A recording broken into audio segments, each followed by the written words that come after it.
Hello friends, मेरे स्पेमिस्ट्री and astrology video channel पे आपका स्वागत है। तो आज हम एनालिसिस करेंगे सैंड का और चेक करेंगे इसमें क्या क्या नई चीज़ें हमें सीखने के लिए मिलती हैं। तो एज यूजुअल शुरू करूँगा फिंगर्स के एनालिसिस से, उसके बाद चेक करेंगे फिंगर्स की सेटिंग को एंड माउंट्स को, और सबसे लास्ट में हम चेक करेंगे लाइंस को। इस तरह से पूरे हैंड का जो एनालिसिस हम कंप्लीट करेंगे। तो चलिए मैं शुरू करने जा रहा हूँ, साथ साथ ड्रॉ करता जाऊँगा आपके लिए ताकि आपको समझने में कोई दिक्कत ना हो। अपने हाथ की वीडियो बनवाने के लिए या फिर फ़ोन कंसल्टेशन लेने के लिए आप स्क्रीन पर दिखाए गए मेरे इस नंबर के ज़रिए संपर्क कर सकते हैं। यहाँ पर आप देख सकते हैं इनकी जो हथेली है कुछ इस तरह से एक स्क्वायरिश फॉर्मेशन में नज़र आ रही है, जो इंडिकेट करती है एक हार्डवर्किंग टाइप की नेचर को। और अगर इनकी फिंगर्स को चेक किया जाए तो आप यहाँ पर देख पाएंगे फिंगर्स काफ़ी थिक नज़र आ रही हैं, काफ़ी अच्छी लंबाई में हैं। फिंगर्स के ऊपर कुछ हल्की सीधी खड़ी बारीक रेखाएं भी आपको इस तरह की नज़र आएंगी, जिनका होना काफ़ी पॉजिटिव माना जाता है। ऐसी रेखाएं अगर सभी फिंगर्स पर मौजूद हों तो ऐसे व्यक्ति काफ़ी मिलनसार स्वभाव के होते हैं, दूसरों से बहुत अच्छे से पेश आने वाले, एक बहुत ही अच्छी पर्सनैलिटी ऐसे व्यक्ति की आपको देखने को मिलेगी।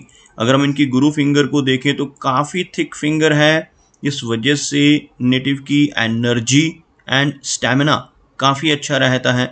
और अगर हम लंबाई की बात करें तो यहाँ पर इनकी बृहस्पति फिंगर बहुत अच्छी लेंथ में भी नज़र आ रही है। जिन लोगों की गुरु फिंगर स्ट्रॉन्ग होती है, अच्छी लंबाई में होती है, ऐसे व्यक्ति नॉलेजेबल होते हैं, ज्ञानवान होते हैं, स्पिरिचुअल माइंडेड होते हैं, दूसरों की हेल्प करने वाले और दूसरों को गाइड करने वाले, एक बहुत ही अच्छी मार्गदर्शक टाइप की पर्सनैलिटी ऐसे व्यक्ति की आपको देखने को मिलेगी। अगर हम इनकी शनि फिंगर की बात करें तो काफ़ी अच्छी लंबाई में इनकी शनि फिंगर यहाँ पर नज़र आ रही है। शनि फिंगर का अच्छी लेंथ में होना, बिल्कुल स्ट्रेट होना इंडिकेट करता है कि ऐसा व्यक्ति बहुत मेहनती नेचर का होगा, एक डिसिप्लिन्ड पर्सनैलिटी, एक अनुशासन प्रिय और न्याय प्रिय टाइप की नेचर ऐसे व्यक्ति की रहती है। और अपनी इन्हीं खूबियों की वजह से जीवन में बहुत अच्छी तरक्की कर पाने में ऐसा व्यक्ति ज़रूर कामयाब हो जाता है। अगर हम इनके सूर्य माउंट और सूर्य फिंगर की बात करें तो सूर्य फिंगर यहाँ पर अच्छी लेंथ में है, स्ट्रेट है, एक क्रिएटिव पर्सनैलिटी ऐसे व्यक्ति की आपको देखने को मिलेगी। हल्का सा झुकाव शनि फिंगर की तरफ होता हुआ, जिस वजह से थोड़ी वैराग्य की भावना ऐसे व्यक्ति के भीतर रह सकती है, जबकि यह फिंगर अच्छी लेंथ में है और स्ट्रॉन्ग है, जिस वजह से ऐसे व्यक्ति की क्रिएटिविटी का लेवल अच्छा होता है। काफ़ी अच्छी आर्टिस्टिक क्वालिटीज़ ऐसे व्यक्ति के भीतर रहती हैं और ऐसे व्यक्ति एक अच्छी पहचान सोसाइटी में बना पाने में, एक अच्छा सोशल सर्कल बना पाने में भी जीवन में कामयाब रहते हैं। अगर हम इनके सबसे छोटी फिंगर की बात करें तो आप यहाँ पर देख पाएंगे इनकी जो मरकरी फिंगर है थोड़ी सी लो सेट है। अगर हम फिंगर्स के नीचे एक लाइन ड्रॉ करें तो आपको कुछ इस तरह की एक रेखा बनती हुई नज़र आएगी, जिसमें इनकी गुरु फिंगर, इनकी शनि फिंगर और इनकी सूर्य फिंगर, ये तीनों की तीनों काफ़ी ऊपर से शुरू होती हुई, जबकि इनकी मरकरी फिंगर थोड़ा नीचे से, बाकी फिंगर्स के मुकाबले थोड़ा नीचे से शुरू होती है, जिसे हम लो सेट मरकरी फिंगर कहते हैं। और इस फिंगर का लो सेट होना व्यक्ति को थोड़ा शाई नेचर देता है, थोड़ा शाई स्वभाव दे सकता है, थोड़ी हेजिटेशन भरी नेचर ऐसे व्यक्ति की आपको देखने को मिल सकती है। जबकि इनकी मरकरी फिंगर की लंबाई में किसी तरह की कोई भी कमी नहीं है, थोड़ा सा झुकाव अंदर की तरफ ज़रूर है, लेकिन यह फिंगर लेंथ में अच्छी है। और जब भी मरकरी फिंगर लेंथ में अच्छी होती है तो ऐसे व्यक्ति के कम्युनिकेशन स्किल्स काफ़ी अच्छे होते हैं, ऐसे व्यक्ति का बिजनेस एक्यूमेन स्ट्रांग होता है, ऐसे व्यक्ति की पूर्वानुमान लगाने की क्षमता काफ़ी बेहतर होती है। और अपने स्ट्रॉन्ग कम्युनिकेशन स्किल्स का इस्तेमाल करते हुए ऐसा व्यक्ति जीवन में अच्छी पहचान बना पाने में और अच्छी प्रोग्रेस कर पाने में कामयाब हो जाता है। चलिए आगे बढ़ते हैं। इनके माउंट्स को चेक करते हैं। आप यहाँ पर देख सकते हैं इनका जो गुरु पर्वत का एरिया है काफ़ी उभरा हुआ है, और जो भी माउंट हथेली में इस तरह से उठा हुआ होता है वो काफ़ी अच्छे फल देता है। गुरु पर्वत का उभरा हुआ होना व्यक्ति को ज्ञानवान बनाता है, व्यक्ति को धैर्यवान बनाता है, और ऐसे व्यक्ति काफ़ी ज़्यादा आध्यात्मिक होते हैं। ख़ास तौर पर मिडल एज यानी लगभग 40-45 की एज के बाद ऐसे व्यक्ति का झुकाव स्पिरिचुअलिटी की तरफ, अध्यात्म की तरफ भी होने लगता है। यहाँ पर आपको एक बहुत ही हल्की सी रेखा नज़र आएगी। इस तरह की एक रेखा आपको इस एरिया तक पहुँचती नज़र आएगी। यह कंप्लीट नहीं है, अगर यह कंप्लीट हो जाए तो कुछ इस तरह से एक अर्धचंद्रमा जैसा एक इस तरह का आकार बना देती है। इस आकार को ही गुरु वलय कहा जाता है, यानी रिंग ऑफ सोलोमन। जिनके हाथ में यह कंप्लीट बन जाए ऐसे व्यक्ति विद्वान होते हैं, लेकिन थोड़ी वैराग्य की भावना, थोड़ी आइसोलेशन की फीलिंग ऐसे व्यक्ति के भीतर आने लगती है।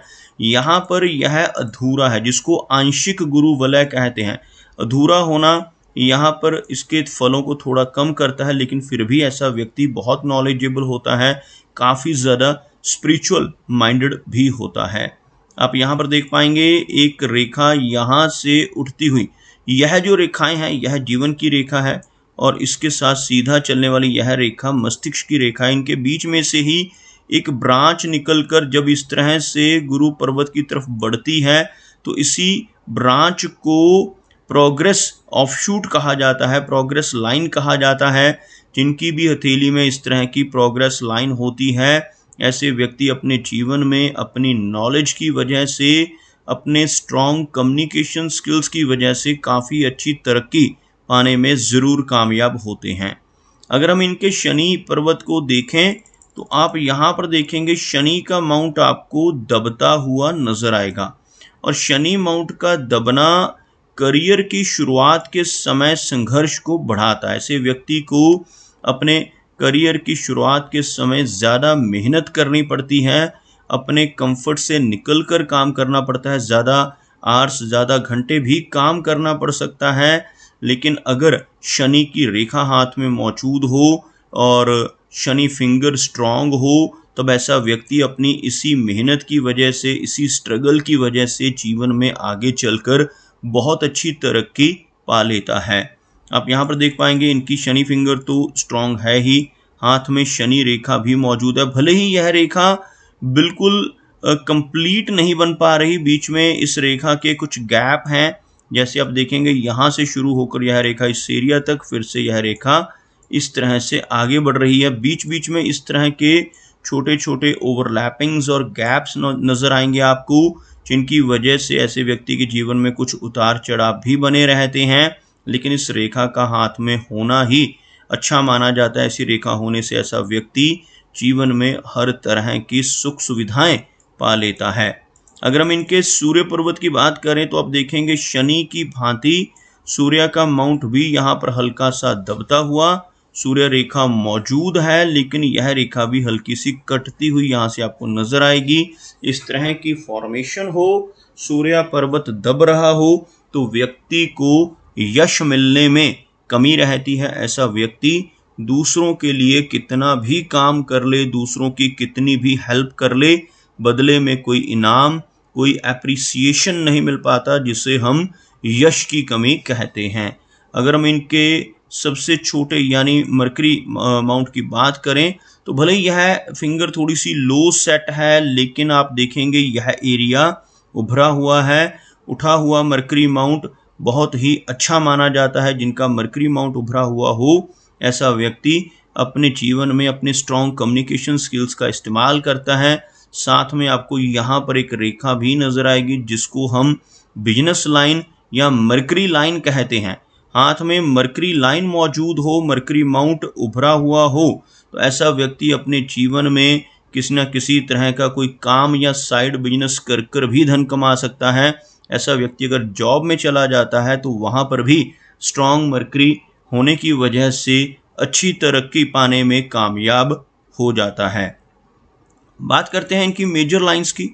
आप यहाँ पर देख पाएंगे इनकी जो हार्ट लाइन है, इस तरह से कर्व्ड हार्ट लाइन आपको इनके हाथ में नजर आएगी, और यहाँ से एक ब्रांच बहुत ही बारीक निकलकर इस तरह का एक वी टाइप का सिंबल बनाती हुई। इस चिन्ह को पामिस्ट्री में विष्णु सिंबल कहा गया है और ऐसा चिन्ह अगर हार्ट लाइन के अंत में बन रहा हो तो इससे बहुत अच्छा माना जाता है। ऐसा चिन्ह अगर हाथ में बन जाए तो ऐसा व्यक्ति अपने जीवन में खूब तरक्की पा सकता है, लेकिन यह तरक्की उस व्यक्ति को तभी मिलती है जिसके हाथ में यह चिन्ह हो, अगर वो व्यक्ति सही रास्ते पर चलकर, ईमानदारी के रास्ते पर चलकर जीवन में धन कमाए। अगर ऐसा व्यक्ति जिसके हाथ में यह सिंबल बन रहा हो, गलत रास्ते पर चलकर बेईमानी से, किसी तरह की चीटिंग के जरिए, किसी तरह की धोखाधड़ी के जरिए धन कमाने की कोशिश करने लगे तो बड़ी दिक्कतें आ सकती हैं और तरक्की रुक सकती है। आप यहाँ पर देख सकते हैं इनके हाथ में आपको इस एरिया में चलकर हार्ट लाइन से कुछ नीचे की तरफ इस तरह की ब्रांचेस चलती नजर आएंगी और यहाँ पर आकर थोड़ी सी एक ओवरलैपिंग होती हुई भी आपको यहाँ पर नजर आएगी। इस तरह की फॉर्मेशन का बनना मिडल एज के बाद कुछ हेल्थ इश्यूज को भी इंडिकेट करता है। ऐसे व्यक्ति को लगभग 45 और 50 के आसपास की एज के बाद ब्लड प्रेशर, थायराइड, कोलेस्ट्रॉल जैसी या डायबिटीज जैसी समस्याएं होने की संभावनाएं ज़्यादा होती हैं। जिनके हाथ पर हार्ट लाइन के इस पोर्शन पर इस तरह की ब्रांचेस नजर आए, ऐसे व्यक्ति को आगे चलकर अपनी हेल्थ का अधिक ध्यान रखने की भी ज़रूरत होती है। अदरवाइज कोई मेजर प्रॉब्लम यहाँ पर नज़र नहीं आ रही। अगर हम बात करें इनकी मस्तिष्क रेखा की तो आप यहाँ पर देख पाएंगे यह इनकी माइंड लाइन है। कुछ इस तरह से एक लंबी लेंथ में मस्तिष्क रेखा, यहाँ पर यह रेखा भी एक फोर्क बनाती हुई। जब भी मस्तिष्क रेखा के अंत में ऐसा फोर्क बने तो इस फोर्क को राइटर्स फोर्क भी कहा जाता है। जब भी यह रेखा झुक रही हो तो यह व्यक्ति को थोड़ी ओवर इमेजिनेशन, ओवर थिंकिंग जैसी समस्याएं भी देती है। ऐसी झुकी हुई मस्तिष्क रेखा और लंबी मस्तिष्क रेखा होने से व्यक्ति ज़्यादा सोचने वाला होता है, अपने भविष्य के बारे में ज़्यादा कल्पनाएं करने की वजह से भी थोड़ी बेचैनी और एंग्जाइटी का सामना ऐसे व्यक्ति को करना पड़ता है।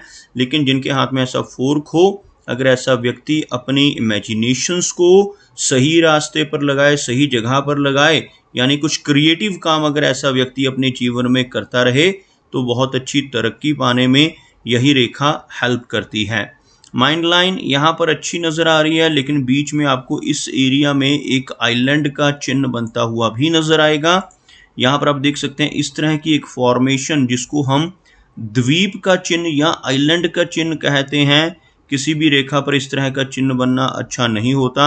यह उस रेखा से जुड़े हुए प्रभावों को थोड़ा सा नकारात्मक करता है। ऐसा चिन्ह यहाँ बनने से मिडिल एज में थोड़ी स्ट्रेस का सामना ऐसे व्यक्ति को करना पड़ सकता है। अगर हम बात करें इनकी जीवन रेखा की तो आप यहाँ पर देख पाएंगे जीवन रेखा अच्छी लंबाई में है। जीवन रेखा के यहाँ पर 60s के आसपास की एज में चलकर छोटा सा एक ओवरलैपिंग, छोटा सा एक गैप बनता हुआ भी आपको नज़र आएगा। यहाँ से चलने वाली यह रेखा लगभग इस एरिया से आपको आगे से शुरू होती नज़र आएगी। 60s की आसपास की एज, 55 और 60 के आसपास में थोड़ी सी हेल्थ कमज़ोर होने की संभावनाएं रहेंगी, लेकिन ओवरऑल देखा जाए तो 70 से 75 तक की एज रहने की संभावनाएं यहाँ पर इनकी जीवन रेखा दर्शा रही है।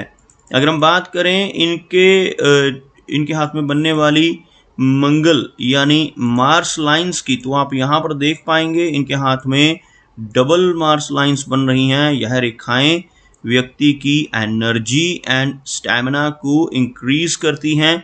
ऐसी रेखाएं हाथ पर हों तो ऐसा व्यक्ति एनर्जेटिक होता है। ऐसा व्यक्ति जीवन में अच्छी प्रॉपर्टी बना पाने में भी कामयाब रहता है। ऐसी रेखाएं होने से प्रॉपर्टी के मामले में ऐसा व्यक्ति लकी देखा जा सकता है। अगर हम इनके वीनस यानी शुक्र पर्वत की बात करें तो आप यहाँ पर देख पाएंगे वीनस का जो माउंट है यहाँ पर काफ़ी प्रोमिनेंट है, काफ़ी उभरा हुआ है। यह जो एरिया रहता है अंगूठे के नीचे का उठा हुआ भाग आप देख पाएंगे, इसी को शुक्र पर्वत या वीनस माउंट कहते हैं। उभरा हुआ वीनस माउंट होना जीवन में हर तरह की सुख सुविधाओं को दर्शाता है, लेकिन इस एरिया पर आपको बहुत ही बारीक ऐसी काफ़ी सारी रेखाएं भी नज़र आएंगी जिन्हें वरी लाइंस कहा जाता है। ऐसी रेखाएं होने से व्यक्ति अपने रिलेशनशिप को लेकर थोड़ा चिंतित देखा जा सकता है। ऐसे व्यक्ति को फैमिली लाइफ में भी डिस्टर्बेंस का सामना करना पड़ता है जिनके शुक्र पर्वत पर ऐसी वरी लाइंस मौजूद हों। अगर इनके चंद्र पर्वत को देखें तो यह माउंट यहाँ पर अच्छा नजर आ रहा है। चंद्र पर्वत से आपको कुछ ऐसी रेखाएं भी नजर आएंगी जिसकी वजह से व्यक्ति के जीवन में काफ़ी ट्रैवलिंग होती है, काफ़ी सारे short and long distance travels करने के मौके ऐसे व्यक्ति को मिलते हैं। तो दोस्तों, ये कुछ एनालिसिस थे इनके हैंड के बारे में, और मेरी कोशिश यही रहती है सभी सवालों के जवाब एक ही वीडियो के थ्रू दे पाऊँ, लेकिन फिर भी कोई ना कोई चिन्ह या सवाल रह जाता है। तो इनसे रिक्वेस्ट है कि अगर इनका कोई क्वेश्चन पेंडिंग है तो मुझे व्हाट्सएप पर मैसेज करें। मेरा वीडियो वॉच करने के लिए आपका बहुत बहुत धन्यवाद।